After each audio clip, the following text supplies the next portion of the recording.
হয়েছে? হুম। মনে করি এবিসিডি একটা বৃত্ত, ধরলাম হচ্ছে এটা এ, এটা হচ্ছে বি, এটা হচ্ছে সি, এটা হচ্ছে ডি। এই এবিসিডি একটা বৃত্ত, এই বৃত্তে হচ্ছে জ্যা দুইটি, মানে এ বি জ্যা দুইটি, এ থেকে বি পর্যন্ত এই যা, আর সি থেকে ডি পর্যন্ত এই যা, এই জ্যা দুইটি পরস্পর ই বিন্দুতে ছেদ করে। ধরলাম একটা ই বিন্দুতে ছেদ করে। আমাদের প্রমাণ করতে হবে হচ্ছে এইডি। এইডি কোনটা? এই যে এইডি, এই ত্রিভুজটা, আর হচ্ছে কোনটা? সিইডি, এই ত্রিভুজটা। এই দুইটা ত্রিভুজ সদৃশকোণী। সদৃশকোণী মানে বোঝায় যে কোণগুলো সমান। তার মানে এইটা এই কোণটা আর এই কোণটা, এই কোণটা আর এই কোণটা, আর এই যে ই কোণটা আর এই কোণটা, এই দুইটা কোণ সমান। এটা আমাদের প্রমাণ করতে হবে। আচ্ছা, প্রমাণ করার ফার্স্টে আমরা শুরু করব এইখান থেকে। আমরা ধরি হচ্ছে বিডি চাপে, এই যে বি থেকে ডি পর্যন্ত এই চাপে, এই চাপের উপর দণ্ডায়মান বৃত্তস্থ কোণ কোনটা কোনটা আছে?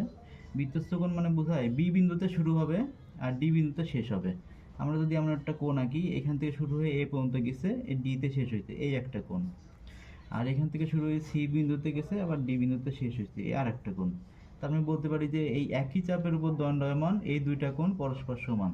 তাহলে আমরা বলতে পারি হচ্ছে অ্যাঙ্গেল সি কোণ সমান সমান হচ্ছে অ্যাঙ্গেল এ কোণ। আচ্ছা, একটা গেল। পরেরটা কেমন? আমরা যদি উপর থেকে দেখি, এই যে এসি চাপে, আমরা যদি দেখি যে এসি বিন্দুতে, মানে এসি বৃত্তচাপে, এই চাপের উপর দণ্ডায়মান বৃত্তস্থ কোণ কোনটা কোনটা আছে, তখন এ বিন্দুতে শুরু হবে, এখানে যাবে, সি বিন্দুতে শেষ হবে। আবার সি বিন্দু থেকে শুরু হবে বা এ বিন্দুতে শুরু হবে, এখানে আসবে, এই সি বিন্দুতে শেষ হবে। তার মানে এই একটা কোণ আর এই একটা কোণ, এই দুইটা কোণ। তাহলে আমরা বলতে পারি অ্যাঙ্গেল বি সমান সমান হচ্ছে অ্যাঙ্গেল ডি। আচ্ছা, একটা ত্রিভুজের দুইটা কোণ সমান হয়ে গেল। আচ্ছা, এরপরেরটা আমরা কি করব? আমরা ধরে নিলাম যে এই একটা রেখা আর এই একটা রেখা পরস্পরকে ছেদ করলে, এই একটা রেখা পরস্পরকে ছেদ করলে এই দুইটা কোণকে বলা হচ্ছে বিপ্রতীপ কোণ। আবার এই একটা রেখা ছেদ করলে এই দুইটা কোণ পরস্পর বিপ্রতীপ কোণ, বা এই দুইটা কোণও পরস্পর বিপ্রতীপ কোণ। বিপ্রতীপ কোণ দ্বয় পরস্পর সমান হয়। ধরো এই একটা কোণ, এটা হচ্ছে এক্স, এটাও এক্স হবে, এটা যদি ওয়াই হয় তাহলে এটা ওয়াই হবে। তাহলে বিপরীত যে দুইটা কোণ হয় সেই দুইটা কোণ পরস্পর সমান।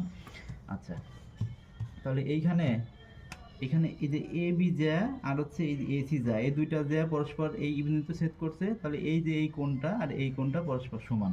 তাহলে আমরা বলতে পারি হচ্ছে অ্যাঙ্গেল ই কোণ সমান সমান হচ্ছে অ্যাঙ্গেল ই কোণ সমান সমান অ্যাঙ্গেল এই পাশের ই কোণ।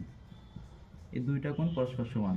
তাহলে আমরা বলতে পারি যে এই ত্রিভুজের সি কোণ সমান এই ত্রিভুজের এ কোণ, এই ত্রিভুজের বি কোণ সমান এই ত্রিভুজের ডি কোণ, আবার এই ত্রিভুজের ই কোণ সমান এই ত্রিভুজের ই কোণ।